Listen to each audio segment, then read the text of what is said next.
Hello, everyone, and welcome. I'm hoping you can hear me. If you can you please type in the chat that you can hear me? I just had to set up my computer, so I'm assuming it's working. So if you can hear me, please say hello. Some of you were already saying hello to each other, which is really nice to see. Heidi says, now I can. Yay. Doris, yay. Okay. So, okay, everybody, Rocco, great. Kathy, hey, Kathy, Paula, great. Okay, so we're good. Life is good. What? Heather says no. Okay. There's always one in the crowd. So Heather, if you can't, you can't hear me, so you can't hear what I'm saying to tell you to do. Heather, just log on, off, and log back in. Of course, I wrote healthy instead of Heather, but anyway. Okay. We're going to get started. So first thing I'm going to do is let you know that I posted the PDFs on the web page in the Inspired Learning Hub. So if you go to the digestorsdilemma.com and just look for the Inspired Learning Hub on the right-hand side, click on that, and then click on the chronobiology little thing there that I have there, and that'll take you to the web page and you can see the PDF slides. All right, so, and I usually always will be doing that before any webinar. Okay, so let's get started. I'm going to start by introducing Kathy. So Kathy and I, how long have we known each other, Kathy? I'm going to say 6 years. 6 years. Okay, so I've watched Kathy blossom, freshman student to colleague and practitioner, and she's done amazingly well with what she's chosen to do after graduation. So she is a holistic nutritionist and a certified professional cancer coach. And she received her Bachelor of Science at the University of Toronto, St. Michael's College, and she majored in psychology. As I mentioned, she's a graduate of the Canadian School of Natural Nutrition, and she received her cancer coaching certificate from the National Association of Professional Cancer Coaches. She specializes in functional application of nutrition for root cause of issues and health improvement in the area of chronic disease with a focus on cancer care. Kathy has appeared on television and at speaking engagements, educating people on topics such as nutritional support for cancer patients, managing side effects of allopathic cancer care, the microbiome and its health links, immune support, gut health, cancer coaching, and she is the host of the Health Hub, a radio talk show and podcast covering various aspects of integrative health. I believe it's on Radio Maria, I believe that's what it's called. Kathy's education, along with her personal journey through a cancer diagnosis, has given her a profound understanding of how my mouth is not working. How vitally important proper nutrition and lifestyle are to achieving optimal health. So, welcome, Kathy. Thank you, Lorene. So, I think probably because this subject is new to me. I've read a little bit, and that's why I really wanted to learn more. There's a lovely chart you have coming up on the PowerPoint that shows the one where you have all the different times things. Yeah. I can't wait to get to that one, but I think we should start at the beginning. And if you would be so kind as to introduce us to the topic and, why you got into it. And, we'll take it from there. People, if you have any questions, I can see the chat, so I can pass them on to Kathy. And we're just going to have a lovely discussion and see how this fits into the holistic work that we do. So this is why I thought this might be of interest, because I do think this is a holistic element that we don't know anything about. All right, Kathy, I will let you take over. Thank you. Thank you. Yeah, it's definitely a holistic avenue. It's chronobiology is although it's very old, it's really becoming very much mainstream. And I got involved in the topic actually through my radio show. I met two scientists that just inspired me with their work. And these are scientists. So these are scientists that have done the research. They are not just, they weren't just talking out of their hat after doing some reading. They've done some very, very profound studies in the chronobiology area that we can talk about later. But just as an overview, and then to see where this can fit into your practice, because no matter what area you specialize in, the application of body systems, all of them, they're all affected by our rhythms. And chronobiology, I'll just sort of follow through on the slides because this is how I started learning it. So I'm just sort of going to regurgitate how I learned it. It comes from the two Latin words, chronos meaning time and bios meaning biology. So what we are is we are beings in space with our head on our shoulders and our toes on our feet. And we are also beings in time. So understanding that our biology is far more than just the placement of our anatomy is really something that we can use in practice. It's very profound. Even, you know, we talked about back at school, we talked about the seasons and the rhythms, and I think we got into some conversations at one point even about parasites and how they have a rhythm and all of these things. Everything has a rhythm. Plants, insects, animals, and we have rhythms. And there are many different types of rhythms. So chronobiology will take in the whole aspect of not just daily rhythms, but monthly rhythms, for instance, the menstrual cycle. It will take in yearly rhythms, for instance, the season, and that's why you'll see a rise in the wintertime of SAD. And the study of chronobiology takes in all of that. But the one that is probably most familiar to all of us is their circadian rhythm, and that's our 24-hour rhythm. And this rhythm controls our physiology, mood, hormones, when our digestive system works best, many, many things. So I'm just going to flip the slide. Hopefully I don't go too far. This is new to me, Lorene, so I'm really trying to do this well. Okay, so the principles of chronobiology and what they're being used for now. Now, bearing in mind that I'm looking mainly within the cancer sphere. So within the cancer realm, there are many studies that are currently going on, that have gone on. There's a scientist down at Sunnybrook who is currently working in the field right now that I'm trying to get in touch with. But we can use chronobiology and our daily rhythms to help for the administration of medication, meaning the time of the day that the medication might work best, even medical testing. So I put in a study, I think I put this study in at the end, where scientists have done a study with high blood pressure. And what they did was they had a number of people wearing a halter for 24, 48, sometimes 72 hours, and they monitored their blood pressure. And what they found out was that blood pressure had a very rhythmic charting to it. And what they also found out was that first thing in the morning is when the greatest symptomology of heart attacks start. So what they started doing after they found out the rhythm of the blood pressure was they started giving the medication at night to these people.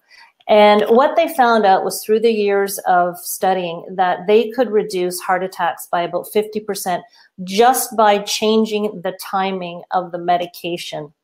So that principle really can be applied to many, many things. I think, Lorene, you were talking about, you read something about acetaminophen.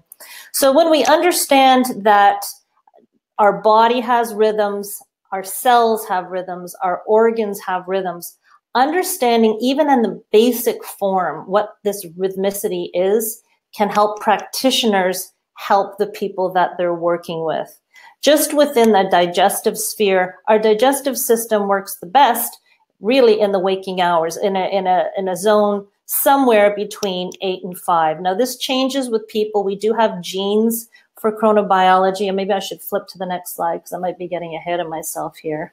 But we have genes, they're called clock genes, that are set when we are born. As babies, the rhythmicity is not established for a few months. So babies will wake up in the middle of the day and they'll want to eat. They'll wake up in the middle of the night and want to eat.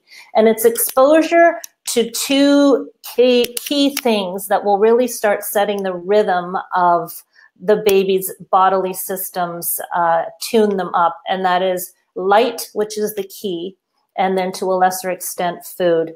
So the suprachiasmatic nucleus, these are key pieces in chronobiology, is the master clock. And it sets our biological rhythms, and it's in the hypothalamus.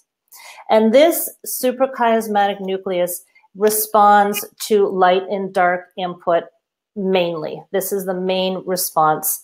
And this signals the pineal gland to produce the hormone melatonin. So many of us think that melatonin and know that melatonin is an antioxidant and it helps us to sleep. But there's a long pathway as to why the simplicity of saying that it helps us sleep works. So the reason that the suprachiasmatic nucleus can receive the input is because in our retinas, on our retinas, we have receptors. They're light receptors that are specifically attached, for lack of a better word, to the suprachiasmatic nucleus. So these were discovered not too long ago within the realm of science.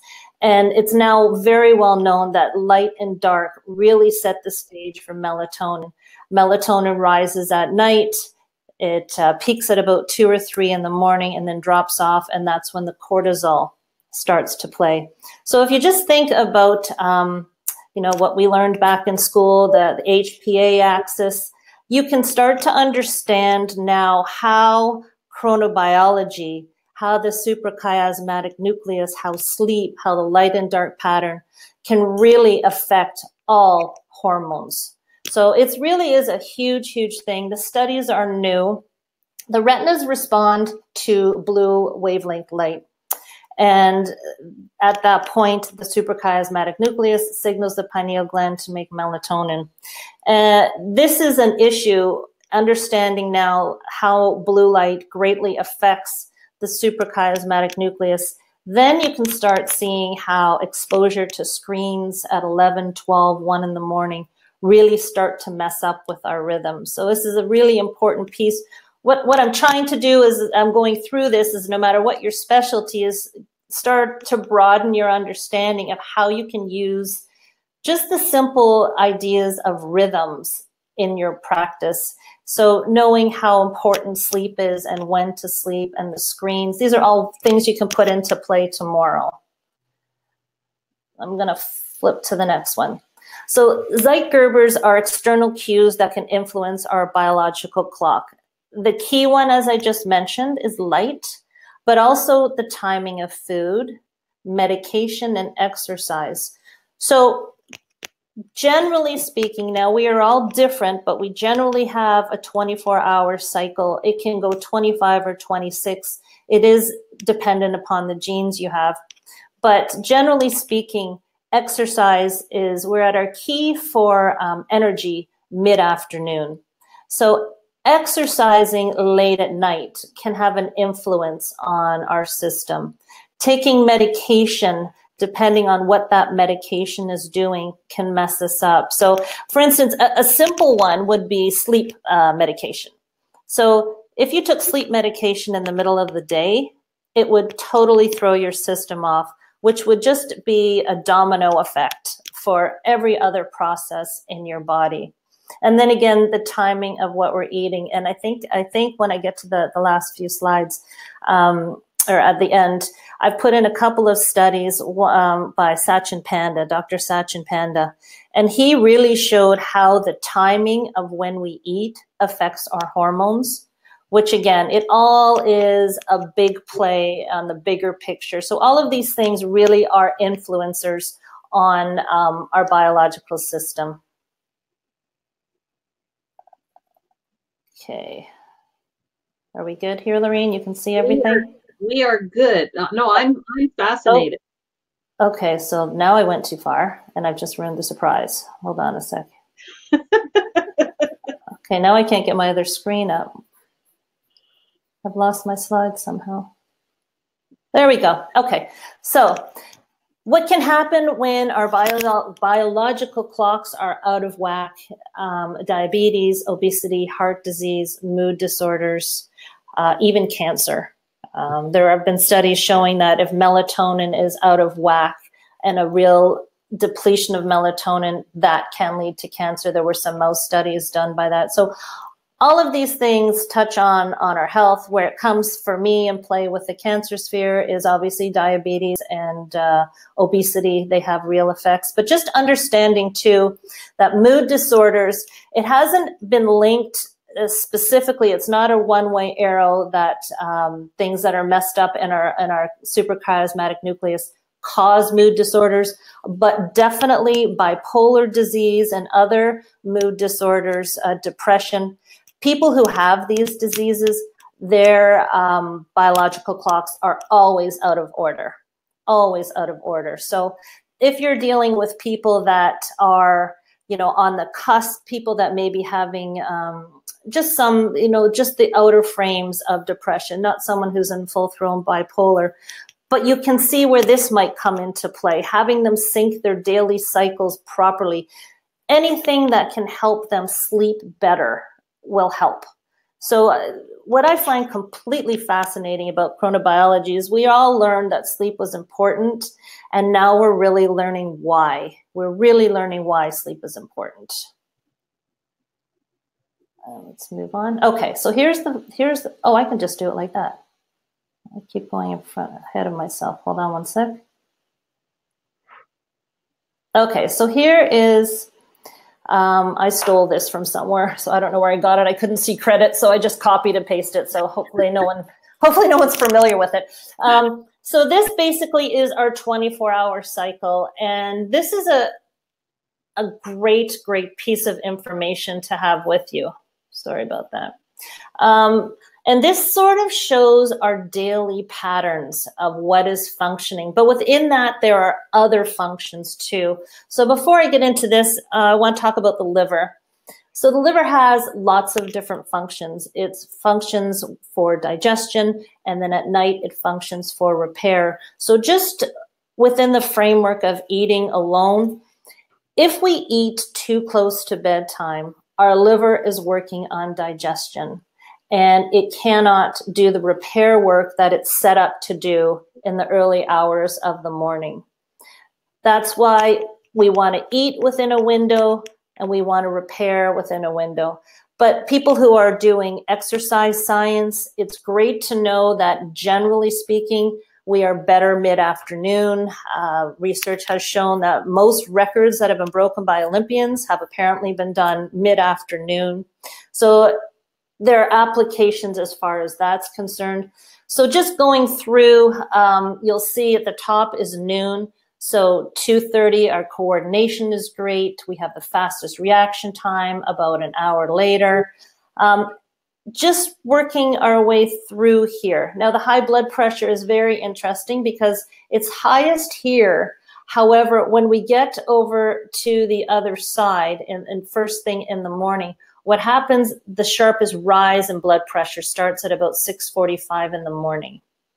So this is what I was speaking about before, understanding that the spike in blood pressure happens at that time of day and cycling back the medication so that it's ahead of these symptoms, that piece alone can stop heart attacks in many people. When it comes to things like chemotherapy, it's been shown that 5-fluorouracil or 5-FU, if it's given at night, the side effects are halved, and if you really need to, you can almost double the dosage because it works very much on fast-growing cells. So the lining of your gut, your hair cells, the bone cells, the bone marrow are greatly impacted if you're giving this medication throughout the day. So that's something, cancer is a really tough animal to work with because they've also shown that tumors themselves have their own rhythm. But even understanding that, you know, and something that I'm working on is shifting the biological clocks so that if you know that when your treatments are coming up, if we can shift a week before, we may be able to lessen side effects. So these are the interesting things that I'm looking at myself, but there's something in play there for everybody if you look at that clock. Well, the one that caught my eye was the bowel movement likely at 8:30 in the morning. Mm-hmm.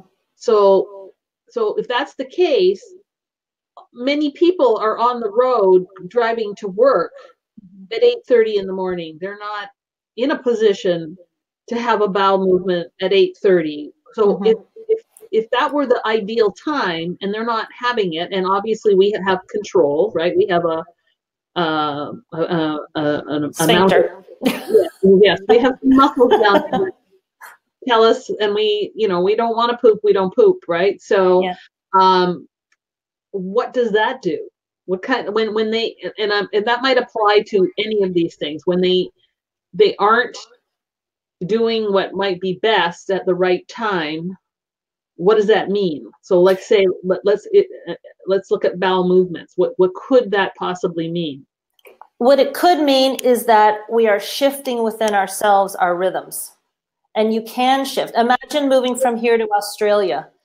You can shift 24-hour shift or 12-hour shift. It will take time, but your body will adapt and get used to it. There are studies within the military, they all have to be up at 5 in the morning, and some are not made that way.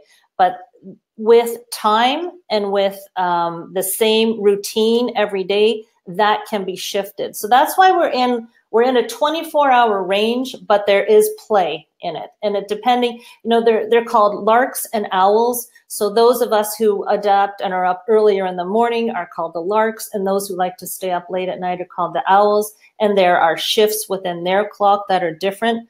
But generally, we have actual genes. So this is something that's given to us when we're born. We have these genes, and we can shift these rhythms within a certain time frame.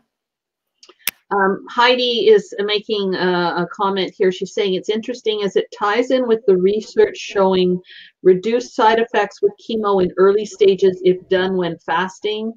Yes. The body goes into rest mode.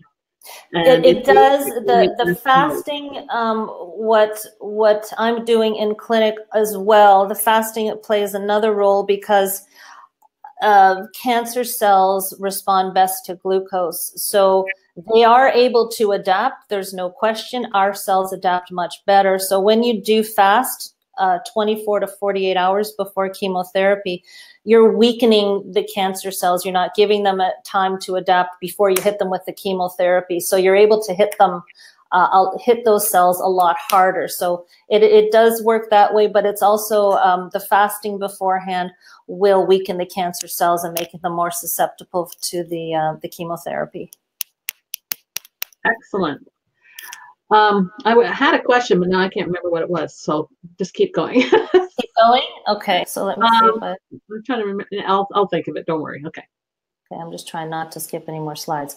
Okay, so this is the one I think where I've put how you can use it in practical applications. Is that the title of this one here? I think so. There we go. Yeah, so practical application. Weight loss, obviously. That's an obvious one. So eating within your window.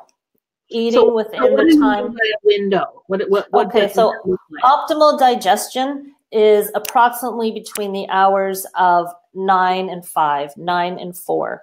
Eating within an 8-hour window and eating in light. That's when our digestive system is at the peak of the circadian cycle, of its circadian cycle. When we eat late, the calories are not the same as they are. So not every calorie is the same in content, and every calorie is treated different depending on when it's consumed. So it will be stored as fat if it's used later on in the evening time. That's what the studies are showing. So eating within a window, you have maximum absorption of nutrients. That's when your digestive system is at a high. Because remember, later on and early morning, your liver wants to be doing other functions, which is not in the digestive process. So weight loss is a key one.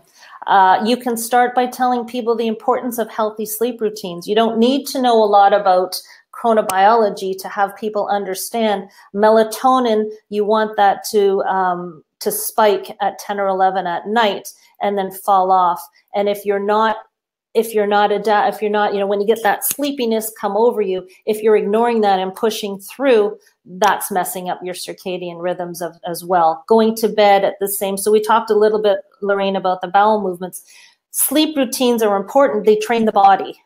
Just as if you know that you can't poop until 10 o'clock, you train your body and that's what happens. So sleep routines are important. If you go, if 10 o'clock is your bedtime and that's when you feel sleepy and you're turning down the lights, you brush your teeth, you read a few pages of your book, you go to bed and you do that every night, your body understands that it's sleep time. So you can instill rhythms around sleep time. You can start explaining the dangers of excessive blue light exposure. So understanding that basically the blue light is fueling up your system, and that's cueing the suprachiasmatic nucleus. That's cueing it to be on point. The cortisol comes, the melatonin goes low. But if you're constantly, it accumulates. Blue light will accumulate. So if you're not shutting your computers off and letting the brain slow down and getting, you know, and letting the melatonin do what it's supposed to do and the whole process, your rhythms will be shot. So you need to explain to people that they need to shut down at an early time of night. They shouldn't be looking at their computers at midnight. It's hard to do. Of course, it's hard to do. But then there are things that, there are apps, lots of things that you can educate people. I think on the cell phones, you can turn down the blue light. You can, I think there are things on the computer too that can sort of shut down the blue light a bit or make it less powerful. Yeah, I have one of those on, not this computer, but my other computer. People don't know this stuff, and just having them understand, you know, all you need to do is say melatonin at night, cortisol in the morning, and those things are huge to keep in play. That's good for a lot of people. And then the optimal time for eating and nutrient absorption that I explained a little bit earlier. We absorb our nutrients better in a window of time during the day than eating at night. So that's very important for overall health. So those are key ways that I think that you could like walk out of this thing and start talking about tomorrow with people that you're seeing. That's really good. I'm very interested in this light thing, and actually Kathy has a question as well with regards to light, because we live in a world where we can have light when it's dark, right? We can have a room that is really well lit, and it wouldn't matter that it's dark outside. And so Kathy's question or comment is about clients who work in offices with no windows. How do they adapt eating times? But in general, have they talked about any type of artificial light and what that does either to help people? Because we live in, you know, I live in Toronto or in Richmond Hill. So do you. And it's dark now, and it will be soon dark at 4 o'clock in the afternoon, right? Yep. I'm not finished eating. I've barely had my breakfast by that time. Yes, and that's where the SAD comes in. But there is lots going on within the lighting world as far as medical exposure to light. You know, think too about some people have to work at night and in hospitals, and what they're trying to do is change the what's that called, the light, the length of the light waves. So what they're experimenting with are different light waves, so as people who are healing in hospitals, they don't have constant exposure when the doors are open. So trying to change the blue light into a shorter wave light, or longer. I don't know the science behind light waves. In schools, they are also doing so. Chronobiologically, we are sharpest and learn more during a small amount of time. And so what they have been thinking and trying to do and experimenting in schools is changing the light waves. Because what science has seen is that the light will build up. So you can't just shut off your computer and that's the end of the blue light exposure. it's still processing in your brain. Shift work has been known, many studies, especially within the cancer sphere, about shift work and hormonal cancers, especially in the area of breast cancer. It is very difficult for your body to adjust working at night. Supplementing with melatonin has had minimal effect, but there are also blue light boxes. So they're trying to work with things like that. It's not there yet. We have the practical area of expense when it comes to changing the lighting in all of these places and trying to minimize exposure. So it is difficult for people who have to work at night. But this too is why, if you look at the hormonal play, and just without, forgetting what you've learned about the suprachiasmatic nucleus, the HPA axis and the how the production of cortisol is done.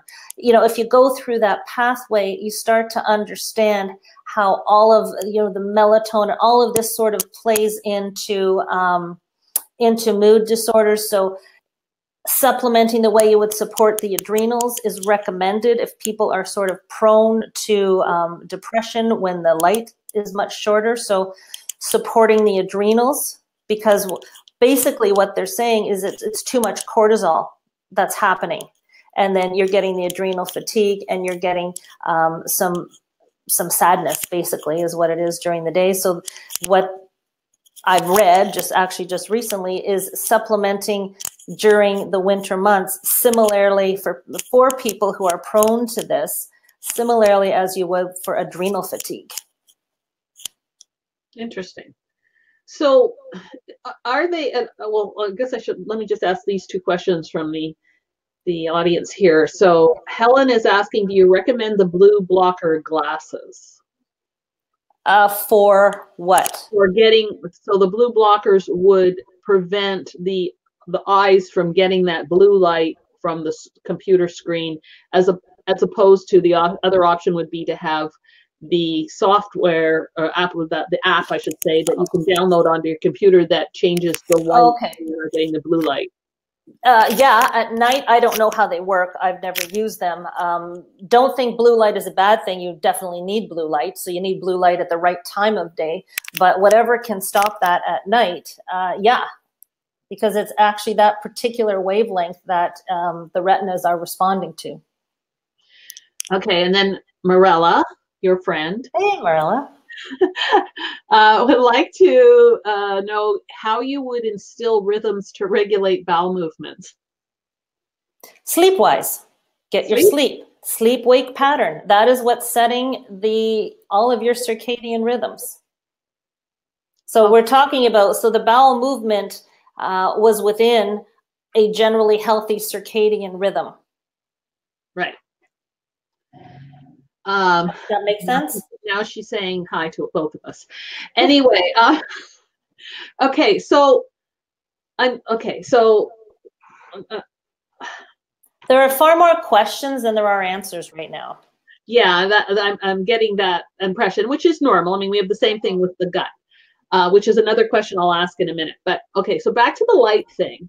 So you said that our body will adapt, right? Depending on what we do, if we do things in a consistent manner, right? Within 26, 25, 26 hour range. But I mean, it will adapt if you're moving away to another, a time zone like Australia, your body, yes, it will change because you'll be just changing the timing of the blue light within sort of a 24-hour pattern. Okay, so if you regularly live in like a lot of light, indoor light, so you're not really perceiving the dark outside up until, say, I don't know, maybe 10 o'clock or so, and then you gradually do whatever you do to go to bed, and then your sleep cycle has you actually still sleeping when the light comes on, but you actually have artificially kept your room dark. Mm-hmm. Would the body adjust to that and the melatonin production and I know you may not be able to answer this, but have they talked about that in any way? How, again, because I'm looking, because I can see problems for people, right? And listening to you talk about this, I can see why for many people this wouldn't work for their schedule. So is there a way to use, because I know fluorescent lighting, not that I'm saying it's good, but I know that you can grow plants with it. So I know it's pretty powerful in terms of simulating real light, outdoor light, right? Mm-hmm. And most of us are seldom in outdoor light. We're always in indoor light, right? So I'm wondering if that can help compensate for the schedules that people have, because most people can't finish eating by 4 or 5 o'clock in the afternoon, right? They're just getting home from work. Maybe they're still at work, depending on what they do. So I'm wondering, have they talked about a way of sort of manipulating the light beyond getting rid of the blue light to change those times of day? Has they seen anything like that? Like, what about the owls? Because the owls aren't going to bed. Many people aren't affected by the, don't forget, we have daily, and we also have monthly, and we also have yearly cycles. So there are all of these cycles that are common. So we're not just only operating on a 24-hour cycle. Many people don't have any issues with the light change. What happens is that the melatonin will change. What happens is the hormones will change to adapt. That's a healthy cycle. For people who are affected, blue light therapy is one thing that they are using to help them. And I guess depending on how far gone someone is, there are antidepressants. But we are not only, chronobiology is not just a daily thing. It's also minute by minute. I mean, our cells have their own chronobiology. So a healthy chronobiological rhythm encompasses more than just a day. So we do adapt to the seasonal changes. We do adapt to the monthly changes. Hormones are put into place. So that's what they know. When they're talking about people who are affected, like you were talking about, of the change of light, there are therapies, and blue light therapy is one of them. But as I said, many people aren't affected. It's only the outliers that are affected that they are working with. When it comes to shift work, I mean, that's completely different. That's a total flip over. And then you're trying to ask your body to do it completely backwards from what it's been used to all of its life, right? So if you're growing up as a healthy child, you're growing up the day and a night routine, and then all of a sudden you go to work and you're changing it all over. You know, you're asking your body to do a complete 180. So they are talking about melatonin therapy as well. But again, remember, we should be able to adapt unless there is a knee jerk in your complete schedule. And when you're talking about light, and you're talking about, in my opinion, and you're talking about all these things, what you want to be doing is not encouraging people to change the light so that they can stay with their computers and up longer. You want to be encouraging them to have the proper sleep routines. You know, these routines have been the day and night cycle since, you know, the beginning of time. And that's what we want to encourage people to do, is to get back to that way. Yeah, except the dark and night cycle changes, right? So we have longer. Yeah, but again, that's we have the seasonal capability to adapt. So like I said, we have all these, we focus on circadian rhythm because that's the one that we can operate, we know more about. But we have these seasonal cycles, and the hormones do change, and when they are produced, it does change to help us adapt to that. Well, that makes sense. Yeah. All right, so just some other questions here. Debbie is asking, is it best to take blood pressure medication at night? So you were saying that's what the study shows, but that's what the studies show. I am not. That is not my scope, and I don't know of all the medications that go along with high blood pressure. But definitely, you can look at the studies and see what medication they were using. And it's very powerful, the conclusions that they came with. But to me, that makes a lot of sense. It's like the application of different chemotherapies or acetaminophen. You know, if you just try and think of what's operating and what the mechanism of action is of the medication you're taking, even intuitively, you might be able to help somebody out. Yeah, I think if Debbie, this is with regard to somebody who you know who's taking blood pressure medication. I did post the references that Kathy has on the website, and I'll be sending the link out for the web page tomorrow along with the replay. And you could download that study and give it to the person to take to their doctor and see if their doctor would be interested in trying it at a different time if they're not already taking it at night. So. And not to plug anything, but he was a guest on my show, and he was fantastic in his explanations. So if you wanted to learn more about that specifically, his name is Dr. Michael Smolensky. I've also given you the name of his book. So he's one of the leaders in the field of chronobiology. So it was his study, actually. Luana is asking, what about light therapy on cloudy days in the winter for those of us who do not have bright indoor lighting during the day? Light therapy is great. It's also for those of you who are affected by waking up in the dark. The best thing you can do is turn on a light therapy, get a blue light, and help you, spike your cortisol levels. It's very good to attenuate. Yes. Morella is saying, my mom's MD recommended the blood pressure medication at nighttime and gave the exact same explanation. There you go. Good. So what they're doing is becoming more mainstream. The thing that stops with the application of a lot of these things, it seems very easy to do, but it's money. Getting the Holters monitors for people to wear. The doctors don't want to pay for a Holter monitor.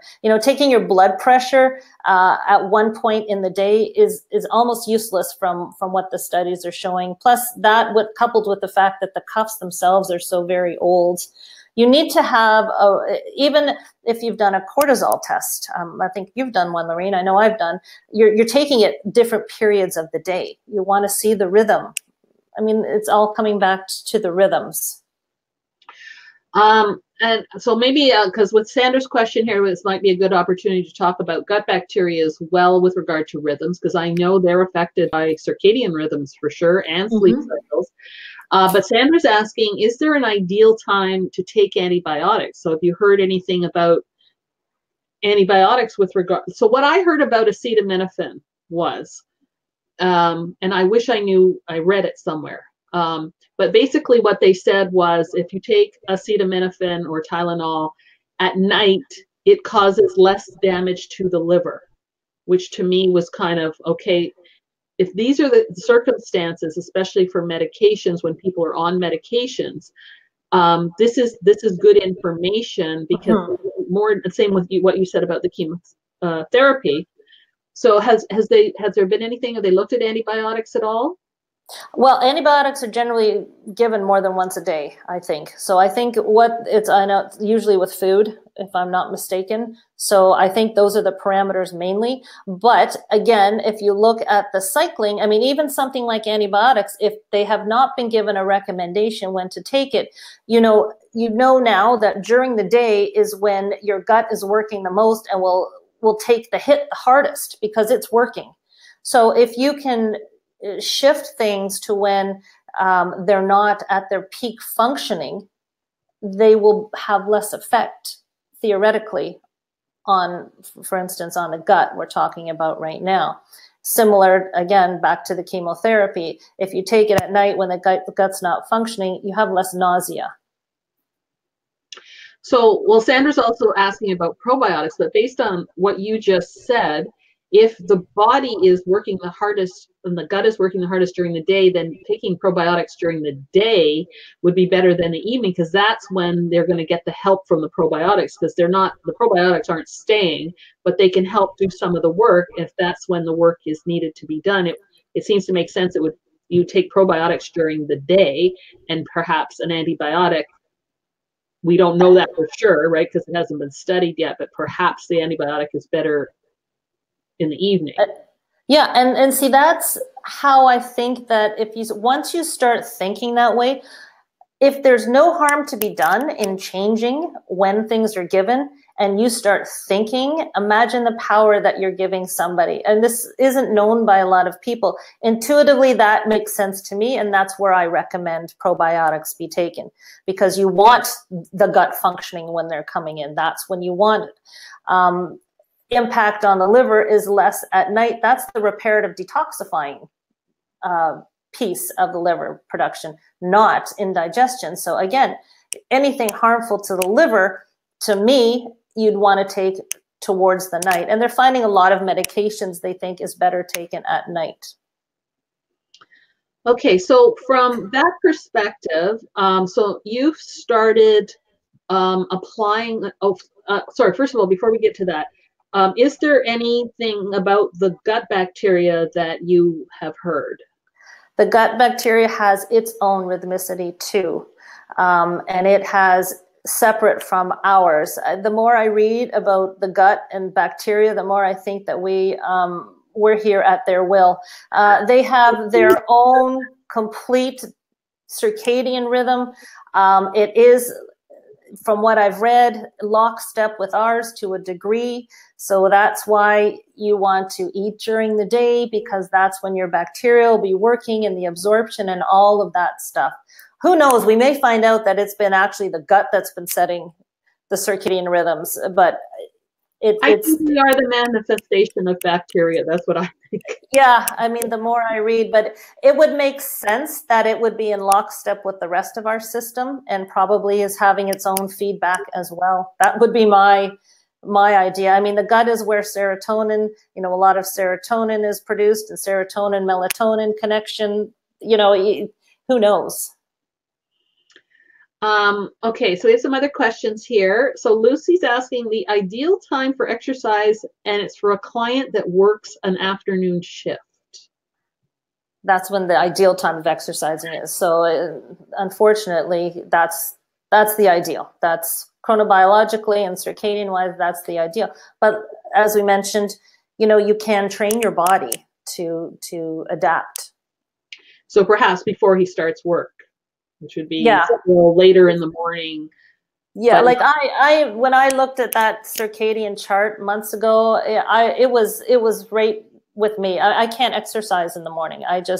I'm much better at 2 or 3 in the afternoon. And when I looked at that, I thought, okay, that makes sense. That's why. Our body temperature starts to rise, and then it cools, and all throughout the day, and it makes a lot of sense. But yeah, unfortunately, but not all is lost, because your body can adapt. Exercise is a minor cue. So the big one is light, and the secondary one is food, from what they say now. And exercise is sort of a minor cue.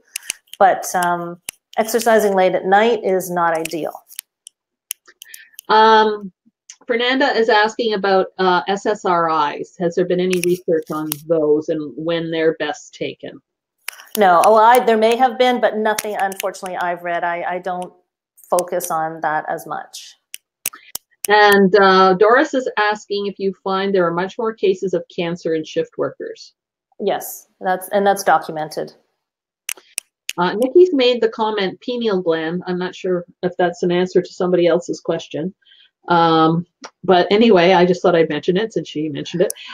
Jennifer says most diurnal mammals have a siesta midday. So this is so if our exercise, I think you said it was maxing around 3 or 4? 2 or 3, I think, somewhere in there. Are we supposed to then, after that, have a nap, perhaps? I wouldn't. I don't think that's... but that was our natural sleep cycle, a long one and a short one, for many generations. Could that be why? Because we extended all that energy? So we needed. Well, that's when you start to tune down. If you go back to the other one, we'll just look at the cortisol path. I mean, it rises, then it starts to go down, and then your body's ready for rest. our days are too long. Our wake cycle is too long in most cases, just like we eat too much. So, you know, we do try to come around 5 o'clock, the cortisol is waning, and, you know, things are starting to slow down. But I don't know about the siesta thing. It's one of my favorite treats. Okay. Well, you know, too, I know that nothing more than a 20-minute power nap or it will mess you up. So 20 minutes is ideal. After 20 minutes can really mess your cycle up. So I do know that much. Okay. Jennifer is also saying circadian type can also vary by age and gender. Yeah. And she's also saying ideal exercise depends on, I don't know what CR type is. What's CR? Don't know what that is, Jennifer. Luana is saying that explains, as I get older, why exercising in the morning doesn't work for me as well. Jennifer is saying, generally the older we get, we trend towards morningness. I don't. Debbie is saying, is it best to take all vitamins during the day, such as vitamin D, omega-3 oil, calcium, magnesium, or multi? That's a toughie, because if you're doing the repair, like what are we utilizing them for? I think it depends on if we're utilizing them for repair, it's best in the evening. If we're utilizing them for the work of the body, it's better during the day, right? Well, I actually asked Dr. Smolensky that, and he said they don't have a lot of, I know some companies are starting to sell, they're called chronobiological supplements. He said that the science isn't there yet, but separating the minerals from the vitamins seems to be an avenue that they're talking about chronobiologically. So having the minerals, sometimes like sort of magnesium is involved in a lot of enzymatic reactions, and maybe the minerals later on and the vitamins during the day, because of absorption of you know, the vitamins during the day is better for the system, and then more the minerals at night. But I've looked for research on that, and I did ask him directly, and he said good science on it has not yet been done. Yeah, and I think that's often an issue when we have these new things come out, is that we sometimes want all the answers now, but we have to wait till they do some more research. Back to Jennifer's comment about ideal exercise time depends on CR type. She typed in later, I'm assuming CR type refers to whether morningness or eveningness versus eveningness. So I guess some people type that they're better in the morning, or, you know, sometime during the morning, and some are better for later or something. I'm assuming that's what she means by that. Okay, so you have been applying this in your practice, correct? You've been trying this with clients. What kind of results are you getting? Like, what have you seen happen? Maybe there's a specific example or something of where you help them work on their sleep and their rhythms, and something shifted, or have you seen anything like that?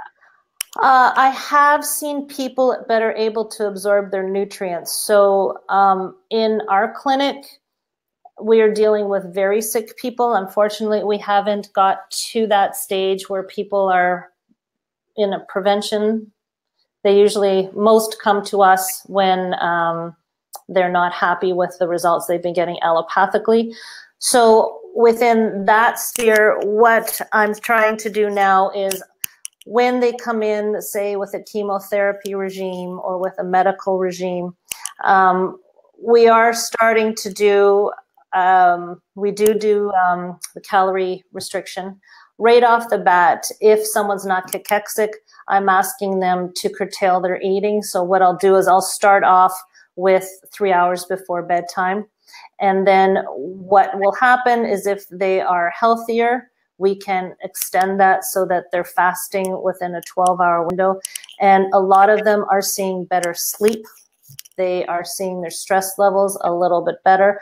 But it's a whole big picture. You know, when you start giving someone tools to work with, they feel involved in the process. And with cancer patients, a lot of these people are being taken to appointment after appointment and result after result. And it's not until we're handing them something that they can do within their protocol that they're starting to feel a piece, you know, they have a say in what's going on. So definitely the mood has changed.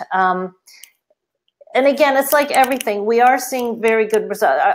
Where I work is integrative. So I do the nutrition and I do the chronobiological application of different things.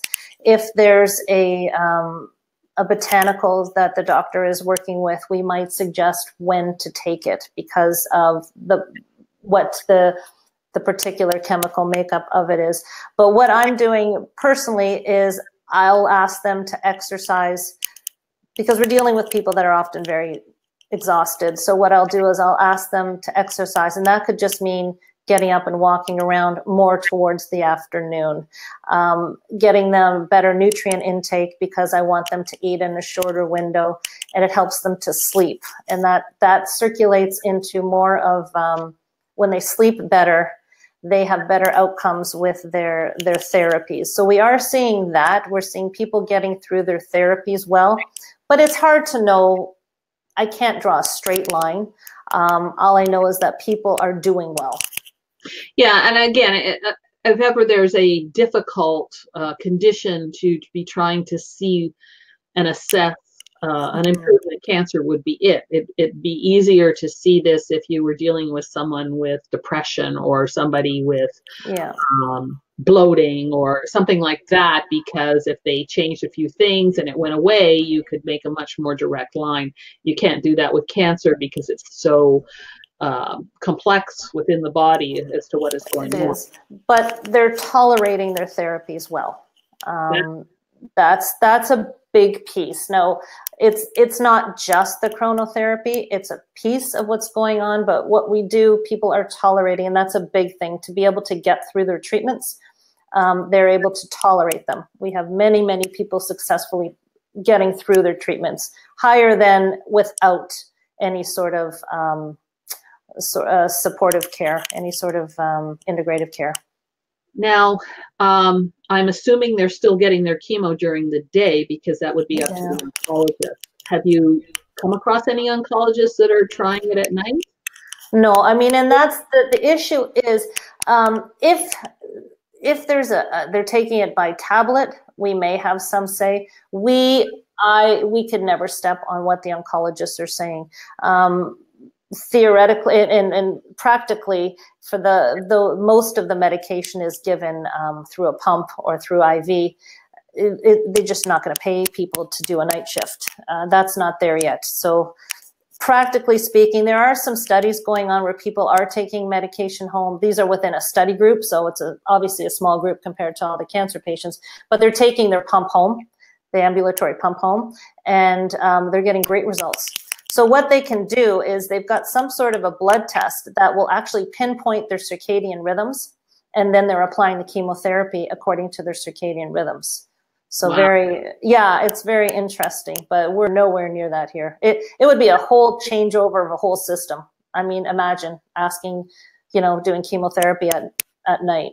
But what is interesting and what I'm working on now is trying to, if we can get their schedule, because it even applies to radiation, if we can get their schedule, we can maybe try and adapt their eating and sleeping cycles a little bit to maybe make some of the side effects less excessive. That's great. That's good to hear. Debbie is saying, does chronobiology have studies showing factors that affect the age of a woman's biological clock? So is there anything from a female hormonal fertility perspective that you've heard of with regard to rhythms? And well, fertility is all of these things. Growing old, no, I mean, I don't know about that, but just looking with the adrenals make several different hormones that impact fertility. So if it's out of whack because we've got cortisol flying and we're getting adrenal fatigue, that definitely. So if our circadian rhythm is out of whack, it can definitely affect fertility. The piece about growing old, I'm not 100% certain I get that. I'm not sure what the question is. I think what she's saying is, would the fertility length of would you be able to be fertile longer if the rhythms were better? I know that when Weston A. Price looked in various cultures when he did his studies, he found women in certain areas where they were eating very cleanly. They were living off the land. They were obviously, their sleep patterns would have been fine because it was a great community. And anyway, the women were still fertile at 60. So there is some evidence that it is potential within us as humans to have a longer fertility, a longer biological clock than we seem to be seeing in probably. I mean, I think we wreak havoc on our circadian rhythms. I mean, if we were back in the day, you went to sleep when the sun went down, and you woke up when the sun rose, and there was no blue light other than what the sun was giving off, and everything was set, and we had our rhythms. But that's not the way we are now. No. Okay, and this question is kind of big. They all aren't. This isn't specifically a chronobiology one, although maybe you can tie that in. Debbie's asking, if a person has a brain tumor but is not on chemo, is there something dietary-wise that they can be doing? I think we're talking the ketogenic diet here. Is that what she's getting at? I think she just means foods she should be eating, times maybe that they should be eating. I would assume you would apply the same process of creating that shorter window of eating and longer, whether they're chemo or not. Absolutely. We don't want to get into diets. That's a whole other conversation. But absolutely, you want to keep them, especially someone with cancer, you want to keep them on a very solid routine, eating within that cycle. You want to keep the stress hormones down. Melatonin has been shown to fight cancer in and of itself. So you want to make sure things are working as they should to the optimal health of what the circadian rhythm can do. Yeah, and I think that's a very important point, because a lot of people don't know that. Like Debbie was saying, no, big no to keto. I think okay. I thought it might have been being goaded into talking about that. It's not. You don't want to hear me talk about that. Yeah. Although your opinions on it are quite valid, because you've actually had the experience of working with it and know what you've seen. Other webinar. Yeah, that's another webinar. And Jennifer's saying it's just it's not just strength of our CRs, it's whether or not our CRs are entrained. So I guess she's going back to that morningness and eveningness. Yeah, entrainment is a word that within the chronobiology, yes. So entrainment is important. But again, you want the cues to be on point. Excellent. Okay, well, this was absolutely fascinating. I'm very intrigued. I've always loved the 14-hour fast. I don't want the 16. It's too difficult to get it into that shorter window. But I do like the 14. Yeah, the 16 too. It's people have to be careful if they're trying. When I started it, I wasn't eating enough. Some people, you can go one way or the other. Some people eat, they pile it on, because there are some studies, Sachin Panda's study shows doesn't matter what you eat within that window as long as you eat within the window. But I think, he caveated it saying that you do want to eat healthy, but you can not eat what you do need to eat in that window. So some people can go hog wild and eat too much, and then some may not eat enough. 16 is hard. And, is it absolutely necessary? I don't know. I think 14 hours is very good. Yeah, and I think you even mentioned that with the cancer patients, you were doing 12. Well, I mean, they need their nutrients. It depends how, we've had this conversation, depends how healthy the cancer patient is. So, I mean, if someone is coming in and they are not able to eat, I'm not going to put them on a restrictive time eating window. At that point, it's when you're hungry, eat. I mean, it really does. You've got to work with who's sitting in front of you. Someone who is quite healthy going into their chemotherapy and not experiencing side effects, we can play a lot there. Oh, that's good. And because I think that's what we need to hear, that there's still the flexibility to. You have to be flexible with who's sitting in front of you. Some people can't do it. I mean, and you don't want to put an added strain on them. You know, again, at the end of the day, we educate and they make the decision. And if it's not our job to tell, in my opinion, my humble opinion, it's not our job to tell somebody what to do. It's to give them the facts and your knowledgeable opinion. And if they want to do it, they do it. Most people do, or else they wouldn't be sitting in front of you. But adding that stress of, you know, it's like, I don't tell people when to eat, what to eat, breakfast, lunch, and dinner. It puts too much of a stress on them. Right, and that makes sense. Debbie's saying, does the time when you eat cause more gas than other times, day versus evening? That's a very interesting question. Like, the production of gas as a result of eating is going to be dependent on the bacteria to a certain degree and what they're up to. Because you mentioned something about calories, right. That certain times of eating has a different caloric effect, and we know that there's certain strains of bacteria that can extract more calories from food than they call them obese bacteria than other bacteria. So there would probably be more fermentation activity at certain times of the day versus other times of the day, which would produce more gas, right? I would think, and you're digesting more during the day, and so if you're going to have food that's not digested as well, which can cause backup and cause aggravation, you know, eating late at night could theoretically give you gas if it wasn't being broken down properly. And what you eat, of course, is very important. What you're eating. And I think that the vast majority of people who suffer from gas have it in the evening, from my experience. But there are lots of things that they eat too fast. I mean, we have to. Circadian rhythms, biological rhythms are a big picture, and there's so many things that go on within it. You know, it's right now. I think all we can do is apply the basic principles, the key principles. And then the rest of the knowledge with what you've given everybody with the gut. I mean,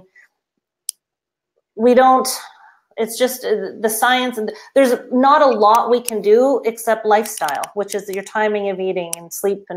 But those are huge things and they impact everything else. Yeah. And I think that like when you're on the internet and listening to people who have, you know, published books on nutrition or whatever, or different diseases and things like that, they don't put enough focus on the lifestyle. I think it's something that we do in our profession, and is very tailored to our profession, to put that focus and make that a priority and develop techniques, share techniques, have discussions like this, to help us all do lifestyle suggestions better, because I agree with you 100% that I think it's huge. The sleep, the stress, those two. Almost to the point where, and I may get hit for this, nutrition takes maybe a secondary stance. You know, no matter if it's a cancer patient or whoever is sitting in front of you, the parameters of eating well are similar. It's the other pieces. You know, I could eat a very clean diet and I'm under stress and nothing's being absorbed, and the person beside me is eating the same thing and they're taking in twice as much. So I think, you know, and again, I'm in a small circle of people that I deal with, the type of people I deal with, that you're eating well, it's the other things that will promote the healthiness of your food. And I don't think we focus as much on that as we should. And one nutritionist from another, you know, especially within cancer, will tell you vastly different things, vastly different things. And the thing that I think we can bring to the table is this type of understanding and knowledge. And, you know, I see a lot of times on your Facebook page, people asking about what they should tell people to eat if they've got a cancer patient. My friend has cancer, or this person has cancer. And I think the biggest piece is not pulling out or adding in specific nutrients, is showing them what they can do in their daily lives. Because as far as the cancer sphere, messing with their food routines is adding another stress. And what we eat is central to our happiness. And you don't want to mess around with somebody's happiness too much when they've got a big diagnosis that they're trying to work with. Yeah, and there are simple things you can do that can add nutrients without messing with the routine too much. Yes. So Marella is saying, what is your experience with intermittent fasting? Well, we talked about that with regard to, she was saying that Morella's saying 12 to 14 hours. Intermittent fasting is 16. 12 to 14, I believe, is what Kathy has been doing. But she's saying specifically for pancreatic cancer clients. Have you had any experience with that? Well, no, I can't say specifically I've had experiences. The only pancreatic cancer patients we've had have been very ill. So no, not specifically. With breast cancer patients, with ovarian cancer, with prostate cancer, people have responded very well. And two, we want cancer patients not to be heavy, and that really helps them easily. And most people don't have a problem. Most people who sit in front of me are already fairly well versed in nutrition. I don't get many people who aren't. They've done their work, and the nutrition piece they've put a lot of thought into already, especially supporters when so they've done a lot of work already, and they don't have too much of a challenge because of the way they eat. They don't have too much of a challenge doing the 3 hours before bedtime. And we just slowly extend it out. And people are taking tamoxifen, have found it very helpful with side effects. So a lot of very good results with people that aren't extremely sick. You just can't really ask someone to do it who's very, very sick. So Kathy has and I know you don't work with silvestrols, right? Sorry, I don't. You don't work with silvestrols, right? No, our clinic, the owner of the clinic is bringing in really unique botanicals. So I do the supplementation end with cancer patients, but the focus really is on his botanicals.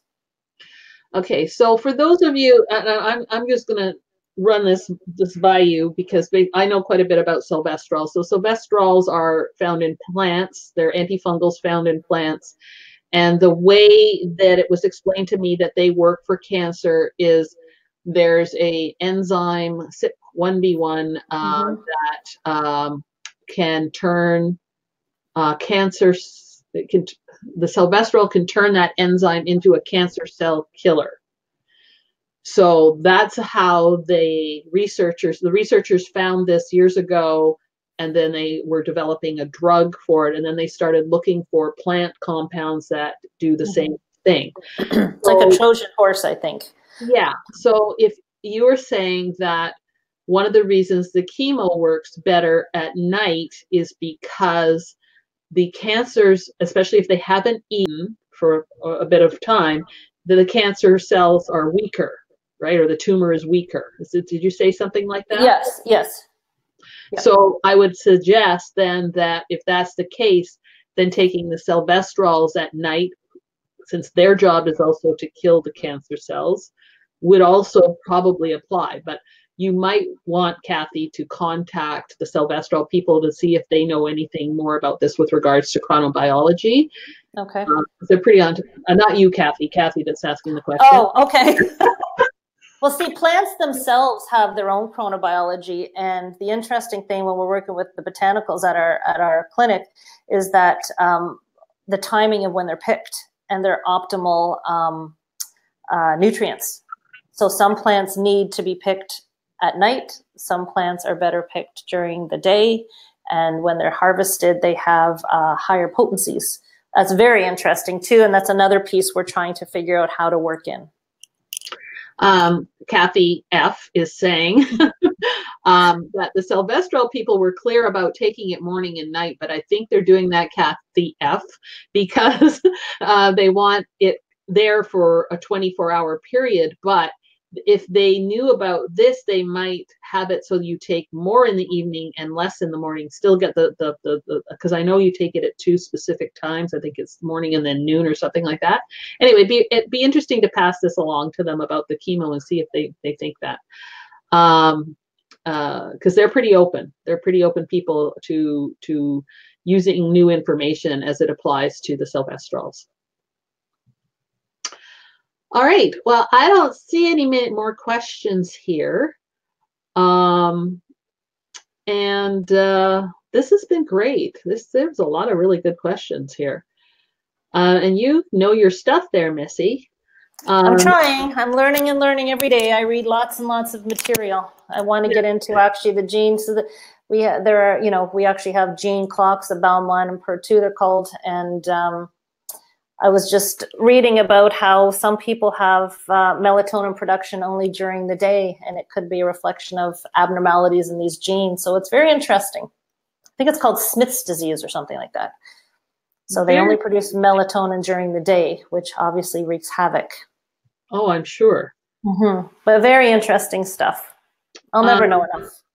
Well, the other thing is that with regard to genes, gene expression is influenced by gut bacteria. So there may be a way to help people like that when we know more about how the gut manipulates gene expression. Not their own, they do their own gene expression too, but they actually manipulate the body's gene expression too. So there when it comes to the gut, I mean, one of the ways that to prevent jet lag, and many people, it takes me a couple of days to settle my stomach down when I travel. One of the ways they suggest is to actually maintain the daylight cycles of where you're going. So getting on a plane and not eating at all, fasting, they say, is a great way to try to prevent jet lag. So interesting thing. So obviously your gut has a circadian rhythm, because when you move from one zone to the other, it takes a little bit for your gut to adjust. Yeah.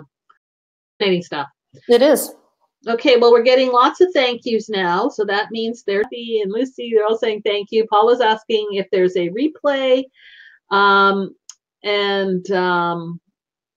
We've got one more question here, but yes, there is a replay. It will be sent out tomorrow. And along with, you'll have the PDF slide, you'll have the references, everything. I'll even try to find that app I have on my computer that takes the blue light out at night. Okay.